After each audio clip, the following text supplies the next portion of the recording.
Singularity. My name is Nicola, aka Socrates, and you're watching Singularity One-on-One. If you guys enjoy this show, you can help me make it better in two different ways. Number one is you can go on iTunes and leave a review. And number two is you can come to singularityweblog.com and simply make a donation. Today, my guest on the show is Nick Gogerty. Nick is the founder of Thoughtful Capital Group, who has worked with one of the world's largest hedge funds. He was also a chief analyst at Starlab, which was a deep future multidisciplinary science research institute. Most recently, Nick has launched the SolarCoin Foundation, believing that solar power should be more incentivized than it currently is. So, Nick Gogerty, welcome to Singularity One-on-One. Thank you, Nicola. Fantastic. Nick, I'm very excited to have you here. Great. Because you have an absolutely fascinating personal biography, lots of diversified experience in what sounds like kind of not incompatible, but very different fields. Right. And you have a very interesting recent project. So let's start one step at a time. Okay. Can you please start our conversation by perhaps introducing yourself in your own few words? Sure. I am a person who likes to study big problems and then try to build solutions that are highly scalable and highly leveraged to them. And those problems and solutions usually resolve around information, and they fall into three areas. One are social problems. So as an undergrad, I studied cultural anthropology and sustainable economic development, focusing on West Africa. Technology, which is all about information and how you organize and apply it, becoming ever more important. And then the third one is finance and economics. And economics is really nothing more than the intersection of the two, where you understand how people behave and act and structure, and then you abstract it into the quantitative realm.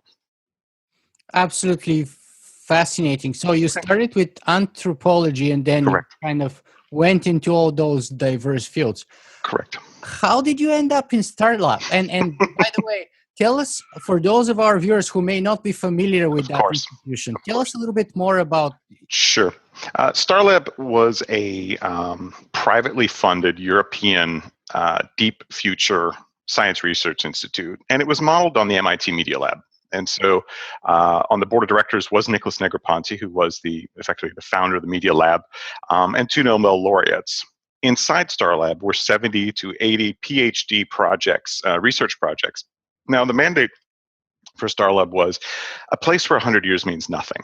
And the thinking was a deep future research institute. And so the areas of science included, and my role there was chief analyst, to give you perspective as one of the senior management teams.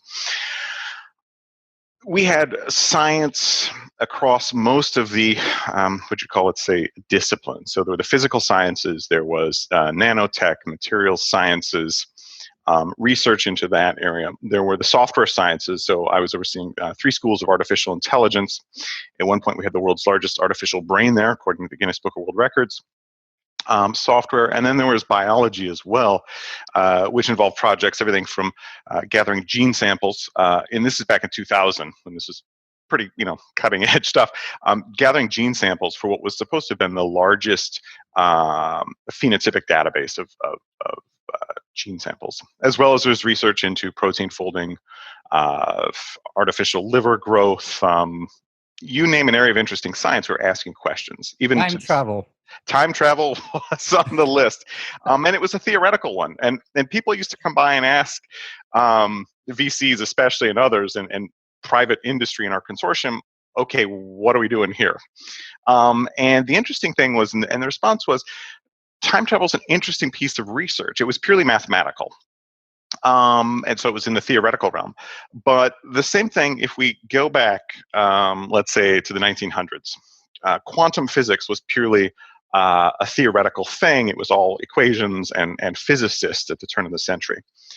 You fast forward to today, and the quantum phenomena found in every transistor, and almost most of the applied information tools we use is, a huge part of our economy. So interesting questions were being asked by very, very bright people there. And my role was to help capture those things, capture the IP, and then help package them for potential businesses. So very, very profoundly interesting area in Brussels. So was it fair to say, because you said capture the IP and Mm-hmm. spin out businesses or something, so was it fair to say that that's kind of an incubator for future science or something? Correct. I mean, Starlab, the nature of it was a laboratory for deep future research where the researchers were supposed to be the stars, effectively, and it was an incubator, and that was exactly the operating model. It had two models, three. One was an incubator for new ideas to do spin-offs. The second was a research consortium model, modeled on the MIT Media Lab. And then the third one was doing direct contract research. So research for ESA, the European Space Administration, and other, let's say, private contract research, all housed outside of Brussels and in Barcelona. And Starlab still goes on, actually, in Barcelona. Yeah, because I was going to say, so what happened? It sounds like an absolutely fascinating project that we desperately need. And yes, one of my learnings. Again, I teach at Columbia Business School and have learned a few things about what things don't work. Is that what's called fundamental research? There are three types of let's say research. You start with fundamental, then you go to applied, and then you go to commercial. And each one of those, you take a phenomena and then you scale it out to an end user benefit. Fundamental research, which is what's going on at Starlab, really understanding fundamental dynamics of a thing, to make it all the way out to the commercial path, really has to happen at the nation state. And what I mean by that is, if I find something interesting in the lab, the chances that I can then make it into a thing, maybe 1 in 10. And then the chances that I can make that thing into a commercial company, a viable incubator company in the commercialization, maybe 1 in 20, 1 in 50. And so what ends up happening is the number of, let's say, bets at the fundamental level required is extremely large. You need a very, very large portfolio of bets. And Starlab raised over $90 million, but it wasn't large enough to do it. And even Paul Allen at Interval Research in the 90s tried the same thing with $400 million. So my conclusion is that to do fundamental research to harvest the economic returns on it almost has to happen at either the university or almost nation state level, so that you can ask thousands of interesting questions that then end up percolating through an economy. So that's an absolutely fascinating story at Skylab there, Nick. And so was the hedge fund experience before or after? And how is that even lined together? Right. I'm interested in information and problem solving. And so I have a deep finance background that actually started when I was 17 years old. I started trading yen futures. In college for fun, I had a software startup and was doing research with neural networks and genetic algorithms for bond trading. So the finance has always been there. And finance, again, looking for leverage to problems, there's almost very, very few areas where you can take information and convert it into value more than in finance and economics. And so I was interested in understanding that. And so my roles in finance have been everything from a quantitative foreign exchange dealer for one of the world's largest banks in London, to working for a small hedge fund in New York studying renewable energy, as well as working with what's arguably one of the world's largest hedge funds that's very influential in macroeconomic approaches. Mm-hmm. Fascinating. And then, so we know that you have interest in science. We know that you have interest in data and in foreign exchange and things like that, in economics, and in converting ideas from, let's say, the fundamental to the applied level and then to the commercial level. Correct. Now, where do we bring the cryptocurrency sort of, and how do they fit? How did you discover them? And excellent question. In the following way, a colleague of mine asked me once at a conference. He was discussing fundamentals of a civilization or society, and he said, "Well, one of the fundamentals is energy." And that's basic. And we were talking. It was an economic conference. We were talking about, could you base a currency on energy or electricity? Now, this is a concept that's been around for a long time. Even Henry Ford at the 1920s proposed things. To really do that, you have to understand what a currency is and how it works. And I will tell you this: money is a weird thing. Currency is a weird thing. I worked with currency. Started trading yen futures at 17. Worked for one of the world's largest banks. in my 20s, worked with the world's largest hedge fund, blah, blah, blah. Didn't really understand currency probably until about 5 years ago when I wrote my book. Okay, and I'll get into what that is, but I just want to say that it's a little bit stranger than people think, because it's a little bit like electricity. Most people don't know how it works. It just does for them. And just for the record, your book is called The Nature of Value. Correct. The Nature of Value, put out by Columbia University Press. So I guest lecture there, and it's an Ivy League school, one of the top 5 or 10 in the world. And yes. So the currency thing is the following. My colleague and I came up with a concept of how do you back an energy with currency in 2011, published a white paper. And the thinking was to use something called energy forwards and let's say forward claims on energy for a typical central bank to buy these things and keep them as assets, the same way a central bank currently uses treasury bonds or other instruments, debt instruments.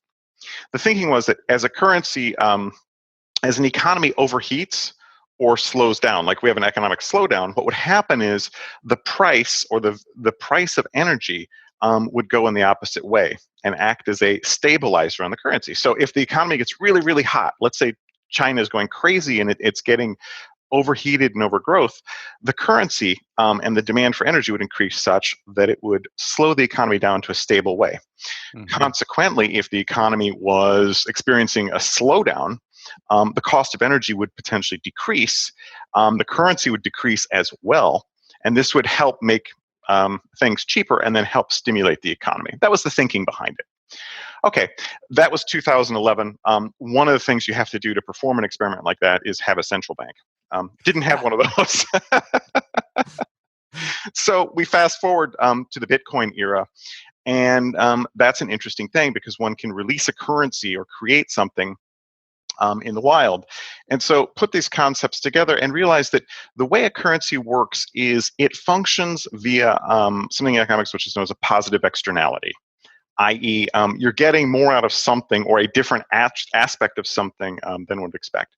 Currency in and of itself, I'm going to go kind of deep here if you don't mind, currency of itself doesn't actually have value. And this is a wild concept for people, but it's paper, it's bits of metal, it's things. And this is all in my book. However, it's a consensus. Exactly right. It's a consensus, and I describe currency as a social protocol. It's one that you and I accept. We speak the same protocol. So I give you $1, you know there's $1. We agree that that represents some form of value. $10 and you get 3 chickens or whatever it is. And it's a network effect. Now, this is a very interesting thing because it begs the question, so where does currency get its value? If I can't redeem it, why does it happen to be worth something? Even gold has, it's a metal, but it's not that interesting. Its function is basically lots of poor people dig it out of the ground and then rich people put it back into the ground, into vaults. Yes. Okay, so the currency works in the following way. It's a network, it's almost a network protocol. The interesting thing is, like, let's say imagine the fax protocol. If more than one person has a fax machine, there's value there. If only you and I had a fax machine, that protocol wouldn't be worth much. When millions of people had it, that was worth a lot more. It works the same way with most other protocols, TCP/IP on the internet being the most ubiquitous one globally. So here's what happens. If you take a look at what's called the market cap for Bitcoin or dollars or gold, the value of the entire outstanding stuff, and let's say we'll normalize it to dollars, divide it by the estimate of the number of people who are willing to accept that stuff. So many people would accept a piece of gold if I showed it to them. Many people would accept $1. Bitcoin is accepted by, depending on who you ask, between 1.5 to 2 million people. Here's the interesting thing. Every node on that network, every person, is worth between $1,000 and $2,000. The value in a currency comes from two elements, two what are called economic utility functions. One is speculative. You or someone else is buying it because they think it's going to go up or down. They're selling it, which is less interesting. It's very volatile. And the more interesting aspect is called what I call a network or a transactional utility function. If I think I can sell this or I can trade it for something else, the degree to which I have choices, the more choices across the network to exchange this thing, the more utility it has. Therefore, the more value it represents. It's not actually value, but it represents that. So the interesting thing with these currencies is there's this external value that gets created by the sheer value of people accepting them. Now, that's a weird tautological thing for a lot of people. what ends up happening is because you have this positive externality, you can do interesting things with it. And so that's where we came up with SolarCoin. Launched a currency that is backed, or represents rather, 1 megawatt hour per unit. Now, one of the challenges in a currency is, how do you get it out there? How do you get it out there and grow a network of people who accept it? And they need to have two things. One, they have to assume that it was fairly distributed in an equitable manner. The second thing is, everyone's worried about hyperinflation, or that's what kills currency. There's too much of it. Okay, Bitcoin solves that. Other currencies which are restricted algorithmically. For our currency, what we decided is, let's, instead of using proof of work, algorithmic work for Bitcoin, use proof of real world physical work. If you can show me that you produced 1 megawatt hour of solar energy, we'll give you this coin free. It's a grant. This grows our network. It's interesting in a few ways. The network of participants is pretty much going to stick around for 20 to 30 years. If you have panels on your roof and I'm giving you free currency cheaply every time you can just show, hey, I generated X. This is a reward. Okay, it's a solar reward. You're likely to stay with the network. So we grow the network. So that's what is going on with SolarCoin. The amount of rewards that are currently held and waiting to be distributed is about 1.8 to $2 billion. That's US dollars. Our largest claimant to date in the US has claimed about $1,200 worth of these things. So as the network grows, the value will grow. It'll become very interesting. On top of SolarCoin, and that's a lot of stuff there, I'm just going to mention one other project we're just launching. It's called ElectricChain. The ElectricChain is going to sit on top of the SolarCoin blockchain. And blockchain is just a database, really. It's just a database that's a logical versus a physical thing. And we're going to try and record as much information from the 7 million solar power generators in the world as possible. Now, this is really interesting for the following reason. It's a public science project we're creating. Every solar panel is effectively a diode, or an eye looking up at the sky. And it can tell you how much sunlight's coming in. To the degree that there's variance from the expected sunlight, you can make estimates of pollution. You can do other things. So on top of the SolarCoin, which right now is the world's largest private sector solar reward system, we're going to be building on top of that what should be the world's largest open source science project for potentially gathering information from these 7 million solar energy generators. So we're chasing talks with MIT, NASA, Reuters, universities, and inverter manufacturers, the people who make the gear, because most solar panels already push out the data of how much electricity they generate over the internet using IP. So we have two things that are really interesting there. Potentially the world's largest solar energy incentive system, this reward system, which is designed for 40 years globally. It's already being deployed in 17 countries. And the just to be launched electricchain.org project, which strives to be the world's largest open public science experiment. And so anyone who wants to publish their data to it, and we can verify that, gets a SolarCoin as well. Wow. That's absolutely fascinating. So there's many threads I want to grab here, but for the moment, I just want to step back a little bit and ask you, when did you get interested in solar power, per se? I got interested in it, if you look at any society, energy is a key construct. It just powers everything. I mean, that's okay. Energy is crucial, and the most interesting aspects of energy are sustainable ones. I got interested in solar first when I was at Starlab, because we had one of the research projects back in 2000 was flexible solar cells in our materials sciences lab. I found solar interesting for a few reasons as a renewable energy. So we cut out all the other energies in that it's distributed. And it doesn't have to be large projects. The individual and the eventual rise of, let's say, with cheap storage, you'll have microgrids, the individual house, etc. And so it's a far more interesting energy strategy, and most likely part of the energy future going forward, because it's decentralized. If we look at things, and the world is becoming more about networks, overlapping networks, thinking in networks, and tendency towards decentralization.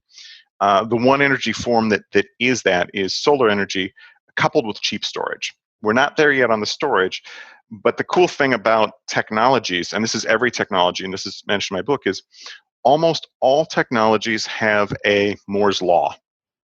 And this is a weird thing. And it works, and this is from the Nature of Value book.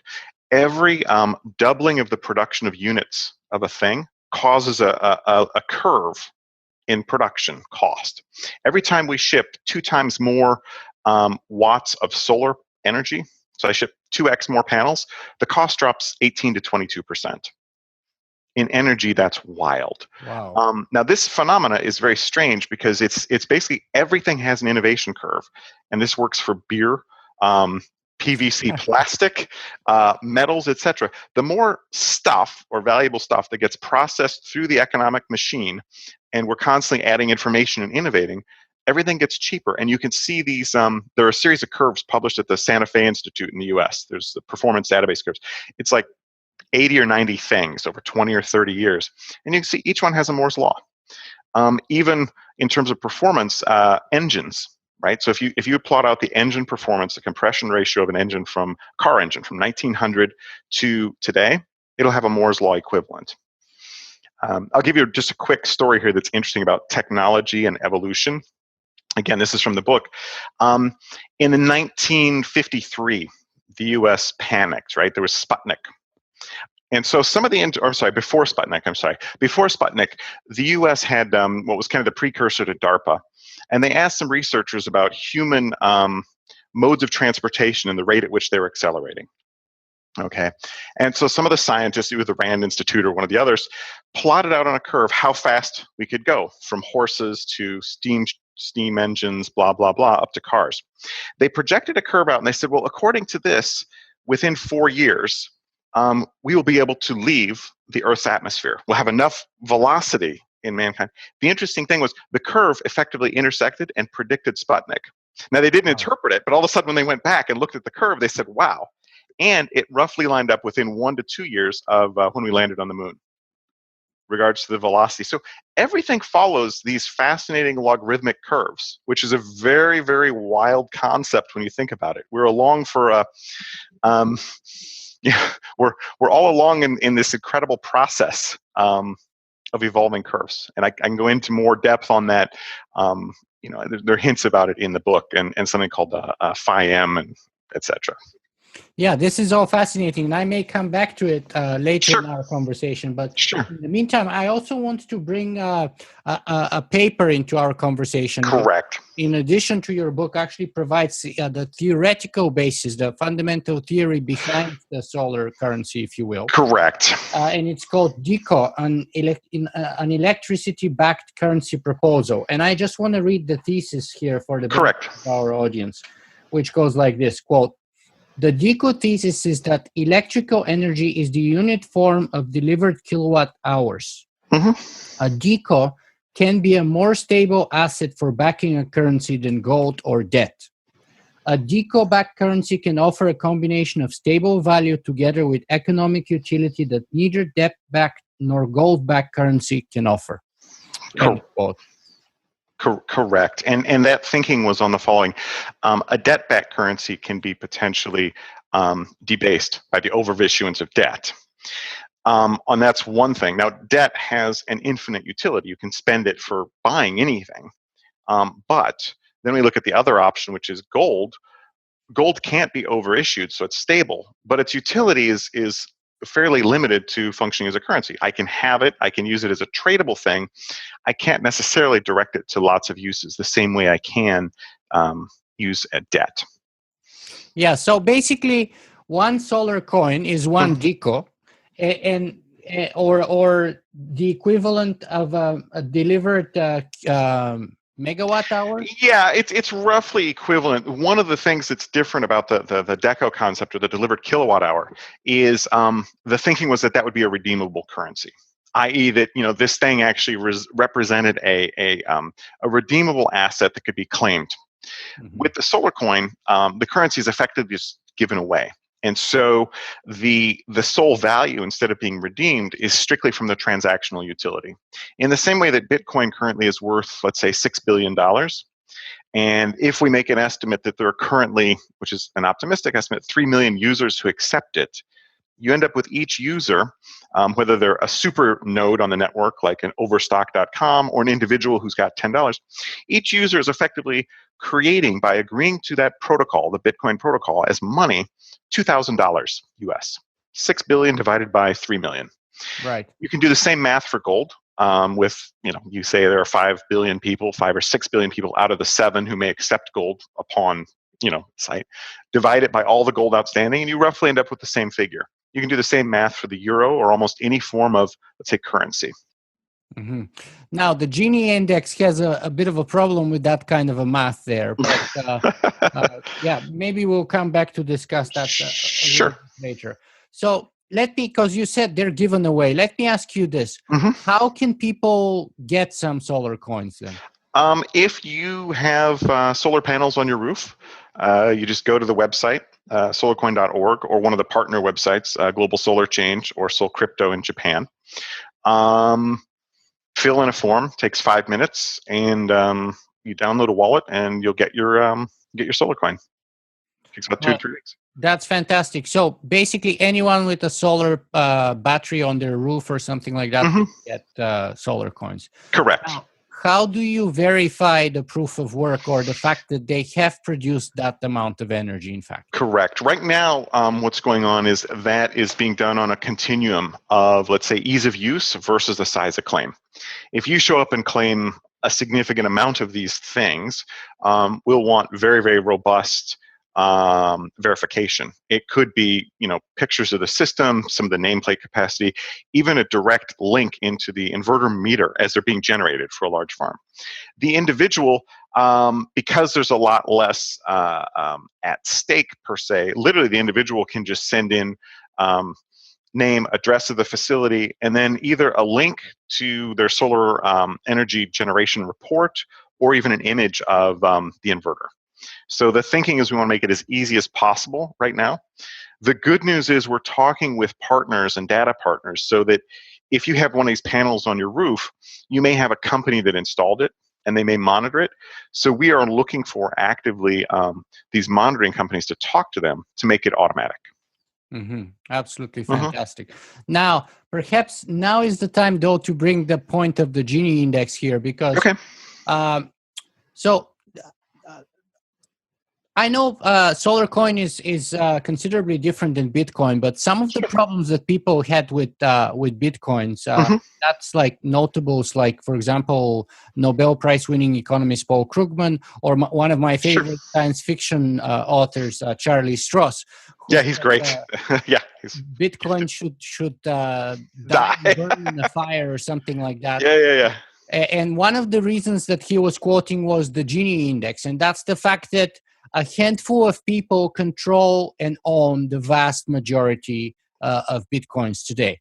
Now, so I don't want to get distracted about the Bitcoin Gini index, but bringing that kind of a conversation into the solar coin in light of the most recent, for example, solar plant coming online in the next little bit in Morocco, for example, which can obviously put huge claims on solar coins and therefore perhaps obtain a large chunk of all the coins in circulation.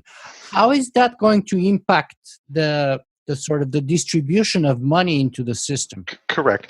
The distribution, I'll unpack some of the issues. First of all, the Gini coefficient, which is effectively plotting the distribution of holders against the relative amounts held. To the degree that you are on one of the extremes of the Gini coefficient, which runs from 0 to 1, 0 being everyone is equal, 1 being everything held by an individual, neither of those extremes is functional for an economy. Neither one represents, let's say, how nature works or distributes resources very effectively.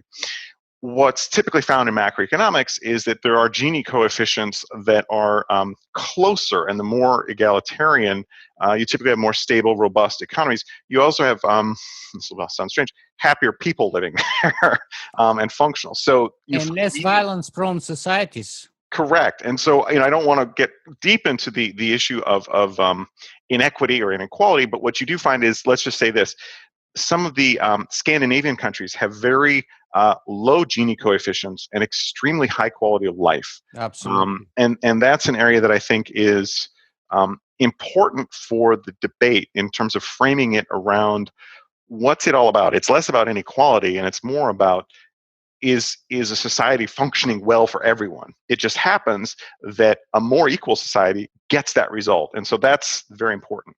Absolutely. In SolarCoin, first of all, we don't really address that directly, and I'll explain how we kind of try to, but we can't social engineer things too much. The foundation, the SolarCoin Foundation's goal is maintain parity, 1 megawatt circulation relative to 1 megawatt hour distributed.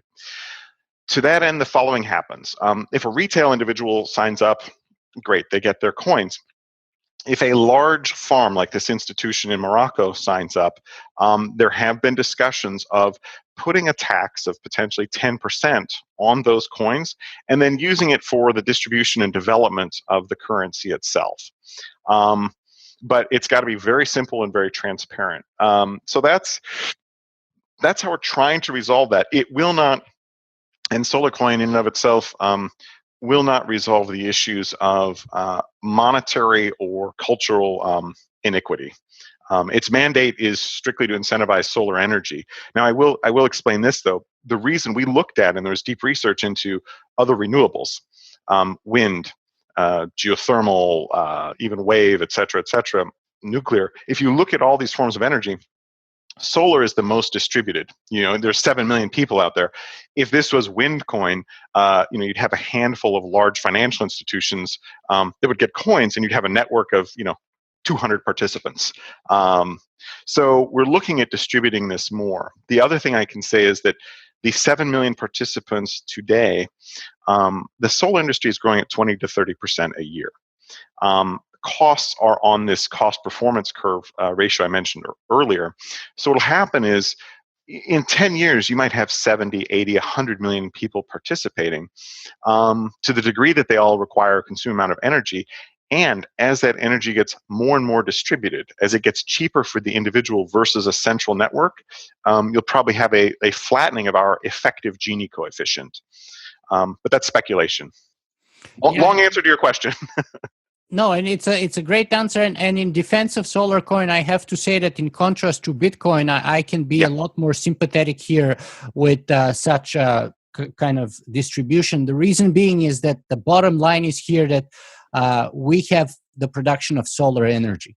Correct. It means it fulfills its purpose, and that's a benefit to the society in general, without the negative externality associated with the other form of energy, such as coal or nuclear, etc. Correct. And to juxtapose us with Bitcoin, one of Charlie Strauss's critiques, in many critiques, is Bitcoin is a huge carbon generator.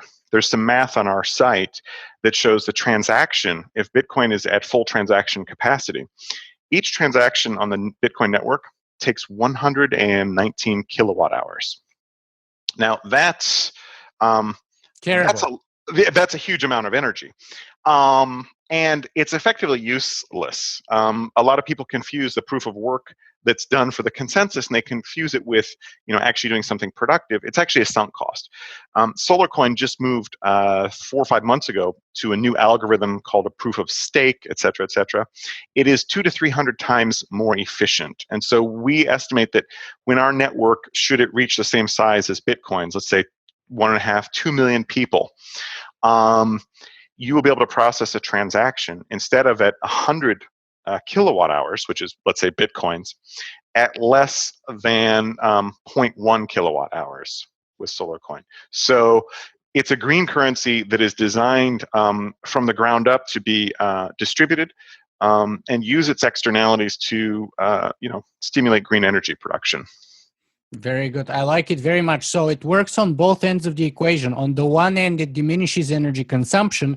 Mm-hmm. On the other hand, it incentivizes clean energy production. Correct. And to put that energy consumption of Bitcoin into perspective, if you imagine the current Bitcoin mining reward, you hear about these miners, right? Yeah. Currently, the rewards every year are worth about, let's say, $400 million. Okay, that means people are most likely willing to spend up to $400 million to get those rewards. There's a marginal cost benefit, right? Yeah. Well, the mix of that cost is going to be a mix of electricity to do the mining, and then chips, ASIC chips, and all the rest. Well, to produce an ASIC chip takes energy as well. There's embedded energy and information in this thing. So effectively, you have $400 million worth of information chasing, competing to keep this network up in what's called a red queen race. Nobody really wins. The network, adjusts, and so it's the same solution. You're just resolving a block. It just gets harder or less hard. So it's $400 million worth of energy, if you will, combined in the embedded energy in an ASIC or a produced thing, and the electricity that's not doing much for anybody. It's carbon in the air. By the way, that sense, it's like gold. It's really useless in its own. Correct. The way gold works is if you view the gold currency as a network, and effectively every node on the network is participating in the currency. If you go out and mine gold, what you're doing is effectively you're spending energy to buy your way into the network. The same way with Bitcoin, you're spending energy to buy your way into the network. It works exact opposite with SolarCoin. You generate solar electricity, you get to join the network. Yeah, that's one of the reasons why I like SolarCoin so much, and which is why I wanted to bring you here to tell us about all those differences. So now, let me ask you about another difference now here. Most recently, there were a lot of waves made by an article by Mike Hearn called Resolution of the Bitcoin Experiment, where he said that basically Bitcoin was an experiment, and in his opinion, it has failed. And one of the reasons that he quotes is the fact that the packet size has almost reached its ultimate limit, or approximately. So let me ask you, how is the packet size of SolarCoin similar or different than I think it's a 1 megabyte limit on Bitcoin? Correct.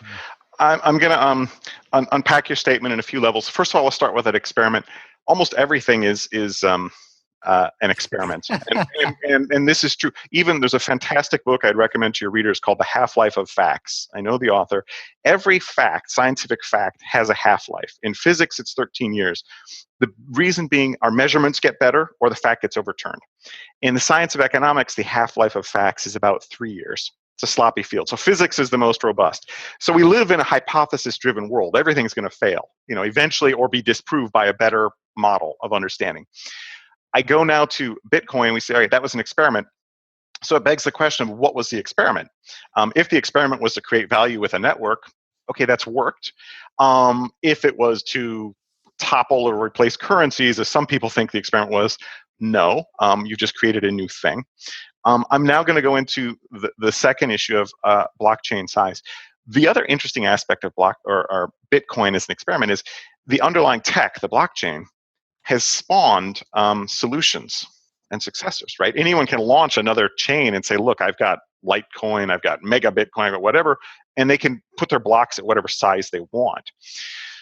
So has Bitcoin failed? The thing is, there are lots of solutions to the problem. And I'm not going to get into the technical aspects of some of them because, frankly, they're more technical and others can do better justice in. But whether it's a side chain, an off-chain transaction that gets resolved, there are ways of resolving the issue. So the interesting... Mike did say that there are ways of resolving the issue, but he said the incentives right now is that the few miners are disincentivized to adopt those changes, one, and two, they have a disproportionate amount of power, so they can actually block the change. Correct. Like 50% of the mining is done in China, and there are probably a couple of groups, and this happens in networks where there's a convergence of power and effectively to a centralized source. And this is one of Bitcoin's challenges, is the reward mechanism. Originally, it was very, very distributed, right? Anybody with a PC could try and mine these things. Eventually, you had only the people who had... Now it's impossible. Exactly. You have to have the cheapest power because it's economies of scale. Yeah. And so all of a sudden, now that limits Bitcoin for a few reasons. The network can't grow. In essence, the number of people claiming rewards shrinks. Smaller and smaller and smaller and smaller. So then you just have to have people on the network who buy in for other reasons, substitute currency. The cool thing with SolarCoin is the network grows. As the value of the currency grows, it becomes a greater incentive for more people to claim it and grow the network. It's something we call the autocatalytic effect. We're assuming that the network goes autocatalytic in terms of a self-perpetuating reaction, if you will, at about the $1 price point. That's the price point of the coin where the average person with something on the roof says, yeah, I'll give this a try for $20, $20 or $30 US, or 20 or 30 euros. That autocatalytic point in terms of our network theory of money is roughly between 20 to 50,000 users. Mm-hmm. So, and what's the size of the packet you're using there? The packet, I'm going to go back. Sorry. Thank you for keeping on question. Much appreciated. I believe we currently have the 1 megabyte packet. Now, that's a packet limit, a max limit. Right now, there are very few transactions going across. And I'm going to explain. So it's the same size as Bitcoin? The same size as Bitcoin, but there's one distinct difference. We resolve a block every 10 minutes. So effectively, we have 10 times the capacity of Bitcoin. Bitcoin's theoretical capacity is 7 transactions a second. Our theoretical transaction capacity would be 70 transactions per second. So perhaps that's going to give you, let's say, 10 times longer before you reach the point of saturation. Then what? Well, yeah, also, the other thing is, to the degree that there are these other solutions out there, we can also increase the size, the block size. And we're actually looking at doing a hard fork and in the near future, because we have a small network, it's a fairly easy thing to do, and probably increasing it by a factor of 5. Yeah, so, that was my point. That's exactly my point. Correct. And the reason we can do that is because the interests of the people are all aligned. The Bitcoin problem is all of a sudden you have technology that's misaligned with a group of social interests, and so getting stuck. Now, you actually have in Bitcoin, you have basically relativistic gain. You have yes, exactly. Instead of absolutely a growing pie, you have a kind of a oh my God, prisoner's dilemma kind of. Yeah, well, it's kind of a prisoner's dilemma. The other word or phrasing it's given in ecology and the environment is called the Red Queen race. Yeah, everyone has to run faster, but they're still staying the same. You use the correct term. It's a relative race. Everyone throws more resources to mine, et cetera, but the end result is pretty much the same. The network is resolving blocks and moving on. Yeah, and it's about relative gains. It's about those few miners who want to consolidate and not risk in any way their already established position. Correct. Control, versus the majority of the rest of the Bitcoin users who have the incentives to actually keep growing. Correct. And if we escalate up to thinking about innovation as an evolving system, the rule is always the following. It's about flow and dynamics of flow and complexity. Innovation, evolution, always end runs obstructions. So if Bitcoin gets stuck, there will be a substitute. There will be some innovation that will just ignore and move on. That won't mean that Bitcoin dies. It just means that something will most likely be bigger or take the opportunity to do it right. Whether that's another coin, another tech, who knows? Yeah, and exactly. It would just the next thing would just adopt the successful features of Bitcoin and drop the failure features.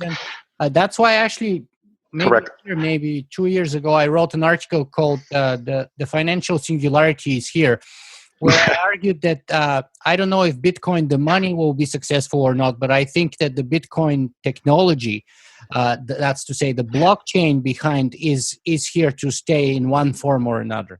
Definitely. The blockchain tech is profoundly interesting. For those who are deep into the philosophical aspects of computation, you've got something that only exists as a logical construct and not a physical one, which is very profound. And then obviously you have Ethereum, where effectively you're creating really a database of stored procedures, but kind of a computer that, again, doesn't exist anywhere physically because it's distributed, but it's a logical construct of consensus, which is a very, very wild concept, and a machine like the internet that can't be shut down, or most likely won't be.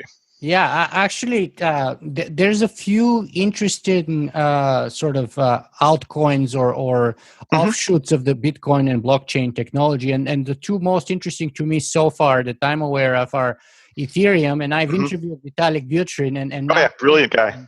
with you. Yeah, Vitalik is a brilliant kid. I'm just like fascinated. I've met him a few times, and he's just. Yeah. We're in talks with them to help with the ElectricChain project. So SolarCoin may be the data layer, but there'll be lots of needs for smarts on top for people to report data. So we're chasing Ethereum and a few others to help that project because it's global open science. But keep going. Yeah. Absolutely fantastic. So what was the other altcoin you were interested in, Nicola? Ether and Solar, right? Okay. Because Ether is the Ethereum coin. Yeah, exactly. Right. So Ether and the SLR is the Solar coin. Now, tell us a little bit more again about the rate of adoption. You said you still have a small network, and which is why I kind of suggested that perhaps now is the time to consider those problems because it's easier to make the changes of the pack size, etc. Correct. But how small or how big is it now? We are talking a tiny network. We probably have between 300 to 500 users. And that's interesting. We've been in beta, and the phasing of the technology has been the following. First, get the technology robust, figure out the core mechanics. 2016, we launched in 2014. 2016 is the year of scale.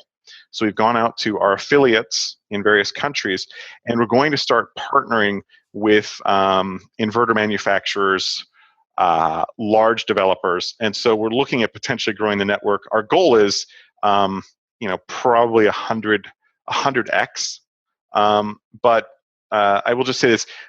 We have connections to very, very interesting people in, let's say, Reuters Energy, Bloomberg New Energy Finance, a lot of high-end groups. So once we get the infrastructure ready for claimants to be processed in an automated way, which will happen in a month or two, we'll be growing the network many orders of magnitude.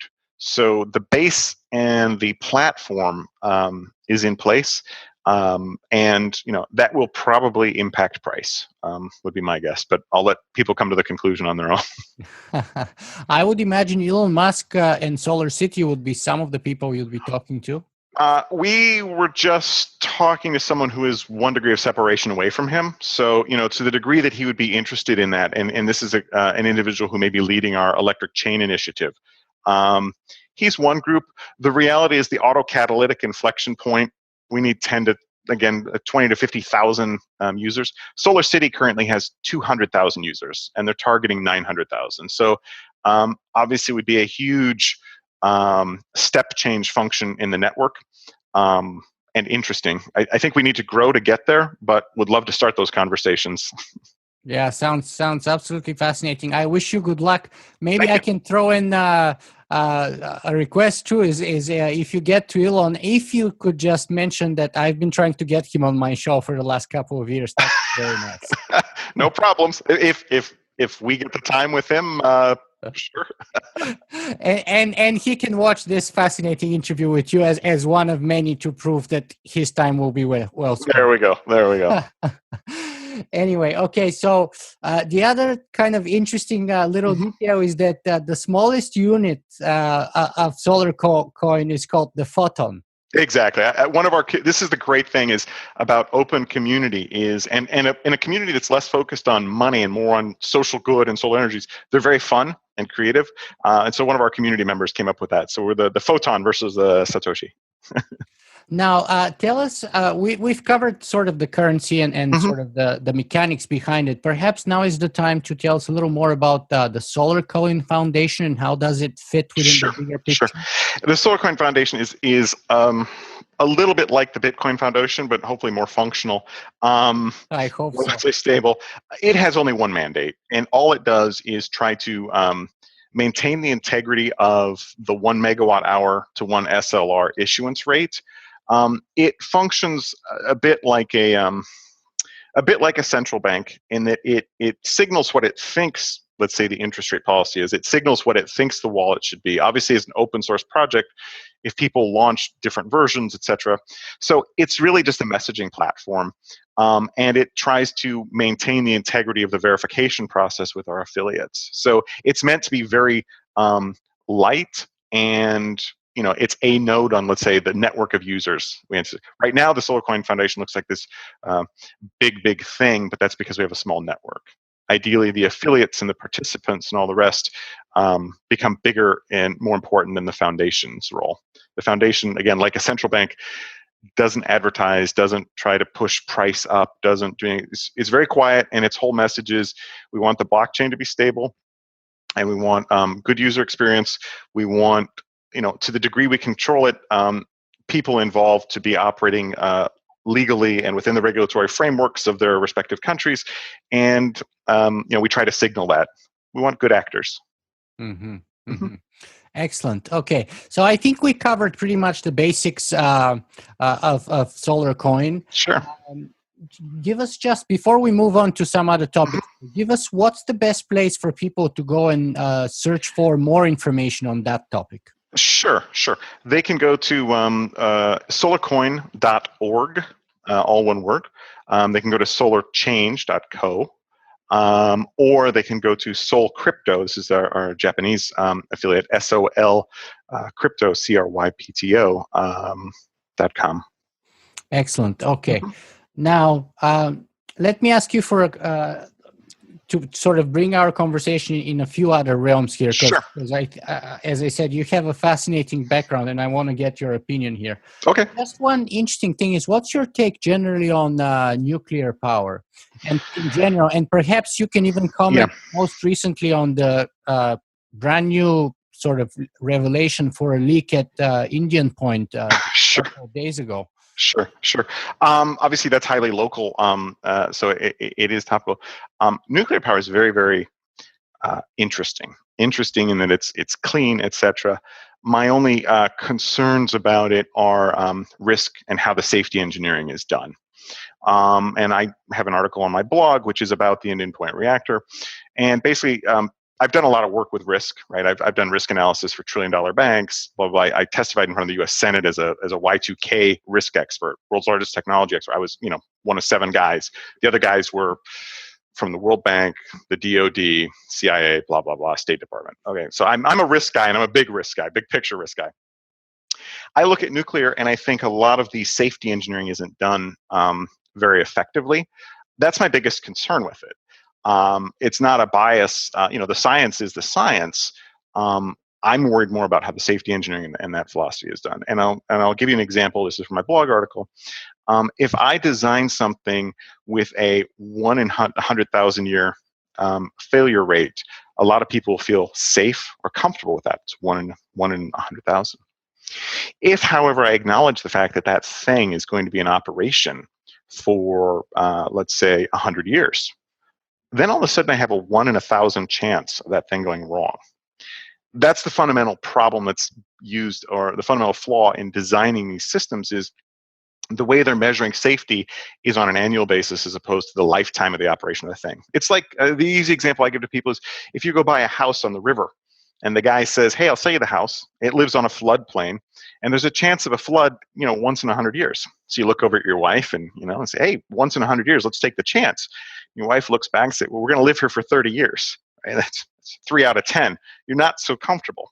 So it's important to think in that risk. And I've given lectures at NASA and the Singularity University actually on measuring risk correctly in natural systems. So that's my bias. That's my take on nuclear. It's interesting, but the safety engineering needs to be more robust and thought. Yeah, it would seem so, especially in light of the revelations that perhaps the Fukushima disaster was even worse than anything we've had beforehand. Correct. I mean, I don't know the exact nature of the failures or the exact nature of the impact. And that'll be, the full thing will probably be known years out. But it was a huge disaster. Again, one of the reasons that, from purely a security perspective, light distributed, decentralized forms of energy, light distributed systems of all kinds work. From a pure security engineering or risk engineering, the more centralized the thing is, the more tightly coupled the elements,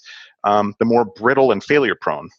Because if there's a single failure, it cascades out. So you want a light distributed network of things, whatever it is, whether it's a banking system or an energy system. Right. Very good point. Yes, absolutely. Now, let me ask you this, though. Mm-hmm. What kind of car do you drive? After that safety lecture, you like this. I drive an old Volvo. Volvo Really? station wagon. I have a young daughter, and so we have 2 Volvo station wagons. That's very fascinating. Yeah, I bet it has something to do with your risk assessment. Safety. I'm a safety conscious guy. Those are my priorities. First, get there safe, do whatever. Then you can do whatever you want, but think about things in advance. Wow, very interesting. Okay, now another question though is, what's your take? Are you meat eater? Yeah, you are. Yeah, and I acknowledge that has terrible environmental impact, and I don't know about the health aspects. So, but what's your question, Nicola? I interrupted. The question is this, though. You have a very ethical and noble goal by releasing SolarCoin. That's right. To say, incentivize the production of clean energy. Right. At a sort of diminishing cost, and at zero to very low negative externalities, be it to the environment, be it to anything else. And that's, of course, going to have positive effect on global warming. Hopefully. Now, here's the connection, though. The UN came with a report that transportation and energy costs are somewhere maybe around, if I remember, in the 18% of all the causes adding up to global warming. Okay. And maybe 50 or more than maybe 51% are related to agricultural sector, and especially to meat production. Correct. Methane releases have a very, very high impact as a warming gas. Correct. So the sort of the bumper line for that is that a vegan or a vegetarian driving a Hummer is much less negatively impacting the environment than a meat eater with a bicycle. Right. That could be very true. Yeah. So and especially since there's even a documentary on the topic recently that I watched, and I haven't done the background checks on it yet. It's called Cowspiracy. It's kind of getting to be very popular. Okay.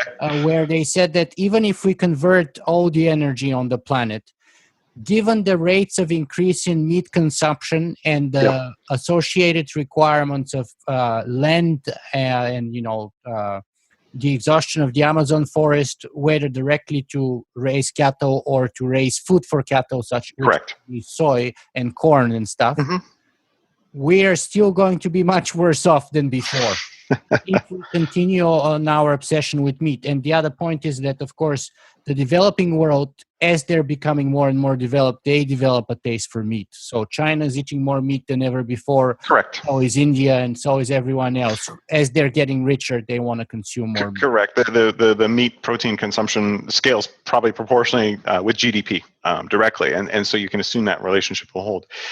Solving that problem, or let's say mitigating it, you could try it with a carbon tax to price things relative to their externalities. If we assume there's a negative externality associated with meat, that's a potential solution. The other solutions may be, and it sounds extremely futuristic, but who knows? Alternative forms of meat. 3D printed meat. Potentially, yeah.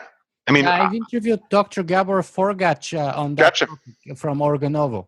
Correct. And it sounds extremely theoretical and out there, but it's not that far away. I mean, the research we were doing at Starlab, one of the things we were looking at was how do you grow an artificial liver? And a liver is a very complicated structure with the structure of the hepatic cells, et cetera, defines its function. Growing that or growing other organs or muscle tissue could be a potential solution. And I don't know what the trajectory on that technology is, but that might be there. I mean, I acknowledge what you're saying about the potential problem and the degree that economics will drive. You have these two forces: economics and technology will drive what happens. Yeah, and let me just share with you sort of my evolution on that per se. Okay. So I totally hope, as you are, that 3D printed meat will be here sooner rather than later. My concern is whether it's going to be here on time. And then as per meat consumption specifically, I eat meat myself, but I've started decreasing it tremendously in the last couple of months, and I'm going to start trying having meat once a week or something like that. Right. And the reasoning behind is twofold. So one is, like, ethically speaking, And my blog is not about technology. My blog is actually about ethics. Technology is just the context. Because technology is amoral, but the choices we make with it make it either moral or immoral. Correct. And so I have problems, personally speaking, with sort of the farming industry, the industrialization of meat production and stuff like that on one hand, and the ethical treatment of those living organisms which are capable of suffering on the one hand. And on the other hand, purely selfishly, the negative impact of that industry on the planet and therefore on me and our species. So, that's kind of the motivation for me to diminish meat consumption as much as possible. Now, and that kind of also connects to a point that you brought about carbon tax, which is kind of a direction I wanted to bring our conversation a little bit. Not necessarily with respect to carbon tax, but what some people have called true cost economics. Correct. Familiar with and there's actually true cost carbon, which is but yes. Exactly. So one of the easiest examples that kind of blows my mind is that if you go and buy a water bottle from a convenience store, to hold that one, let's say, unit of water into the bottle, you must use 7 or 8 units of water to hold 1 unit of water in the production of that plastic bottle itself. Correct. The energy and material intensity behind a lot of things is profoundly surprising. The best way to make an estimate of the carbon intensity or energy intensity of anything is to look at its price. And this is very interesting. I'm going to go there. This floors a lot of people. If I Wired did a good magazine on lithium battery cars, etc.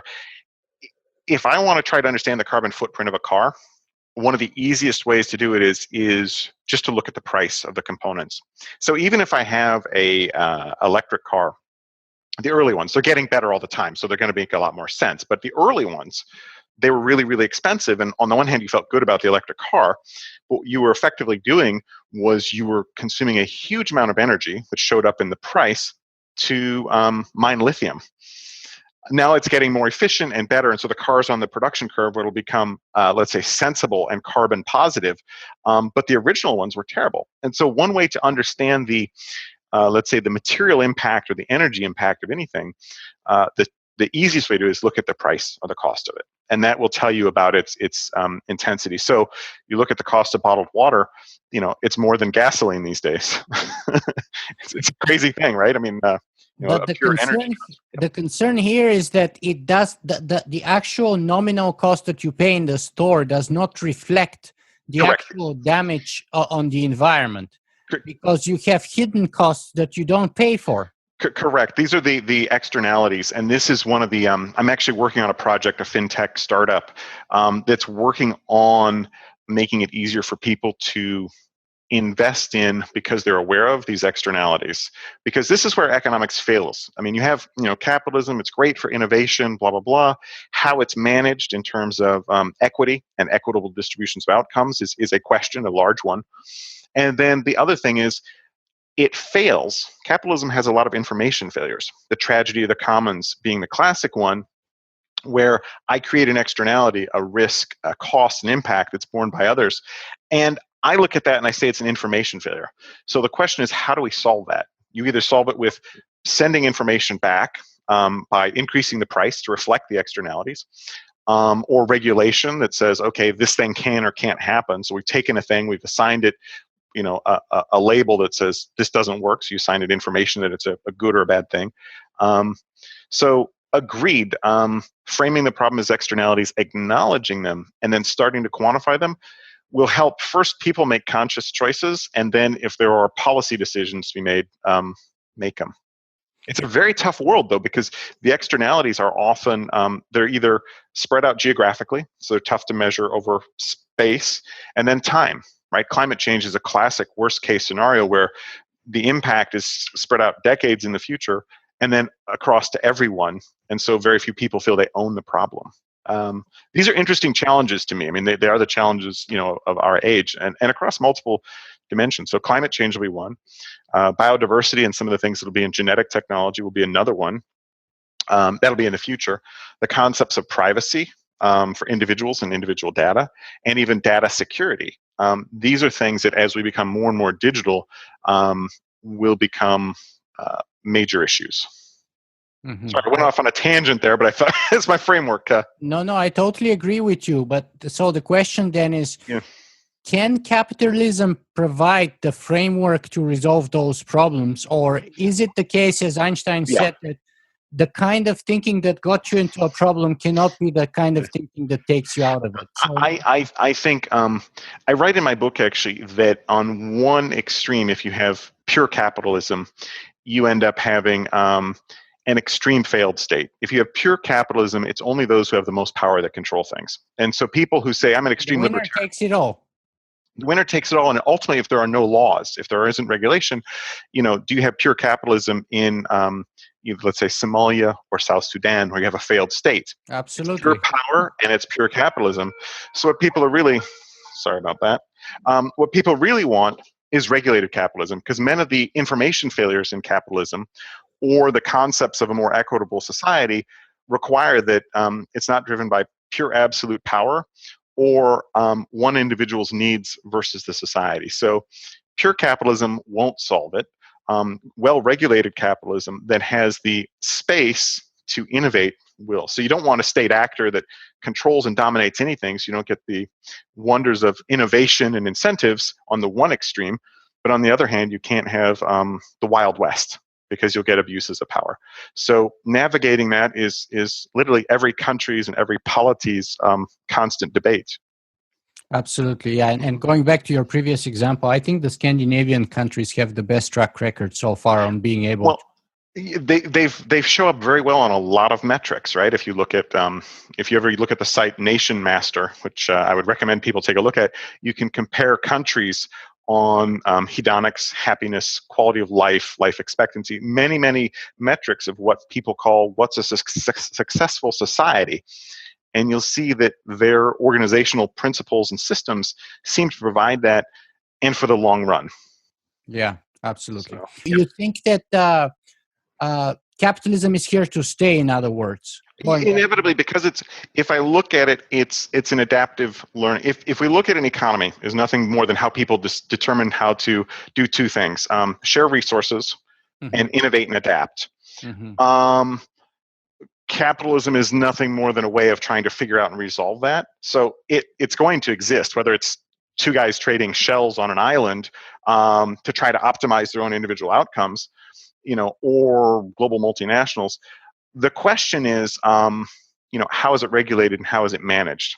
So that there aren't, you want to minimize externalities so that there's good actors. So you need regulations, whether it's for safety or for some other things. And how do you minimize, abuses of power? And every society has to resolve that on their own. So capitalism isn't going anywhere. I think it'll be here. It's almost always been here in one form or another. Even societies that said they weren't capitalistic have inherently, at some part, wherever they are on a spectrum that I mentioned earlier, have always had feedback, innovation, and some form of reward mechanism for that innovation or getting things done. Defined in that way, I can totally agree with you. Yes, yes. Even in a situation like me growing up in communist Bulgaria, there were those elements there. Absolutely correct. There's always somebody who's hustling, right, to do something or make a shortcut, because a purely hierarchical architected system is too brittle.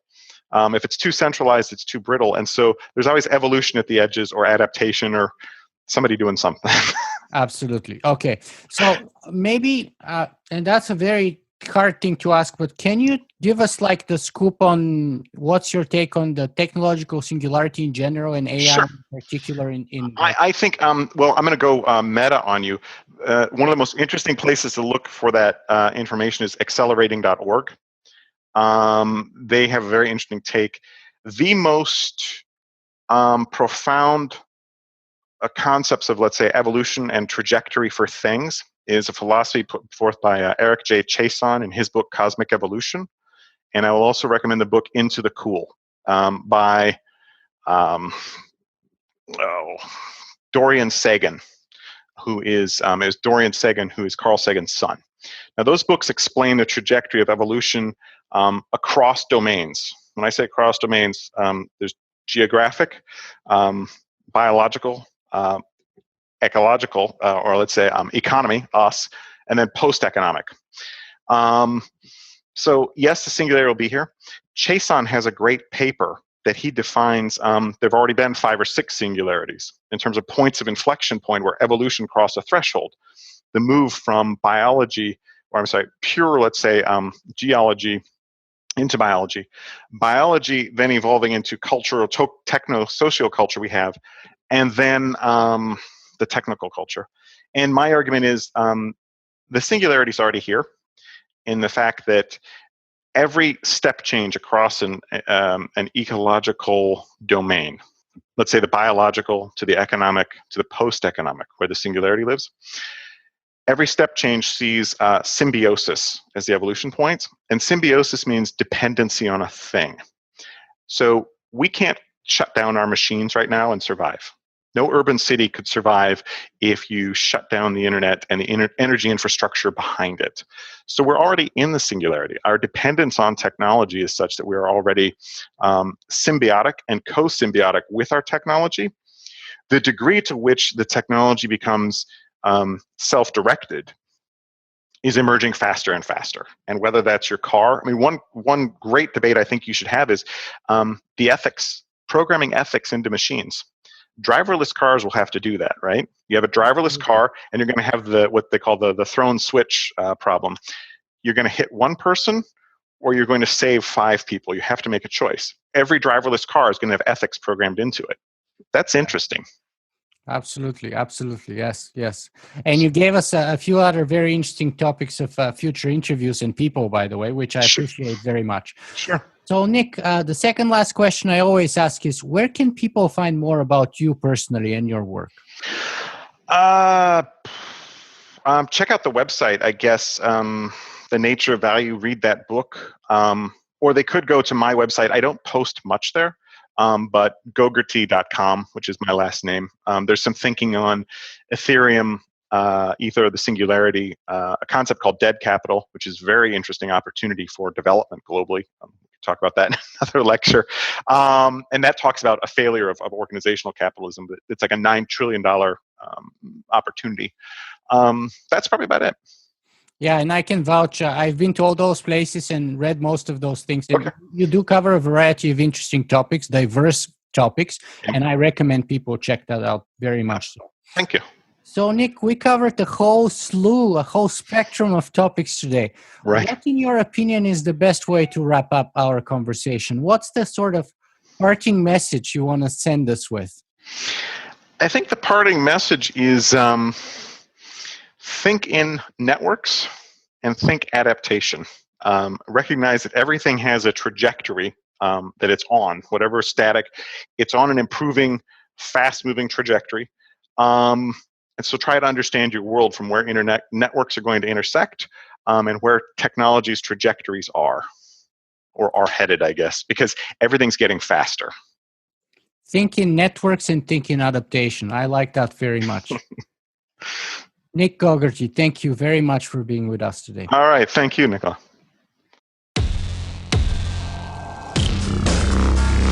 If you guys enjoyed this show, you can help me make it better in a couple of ways. You can go and write a review on iTunes, or you can simply make a donation. Singularity.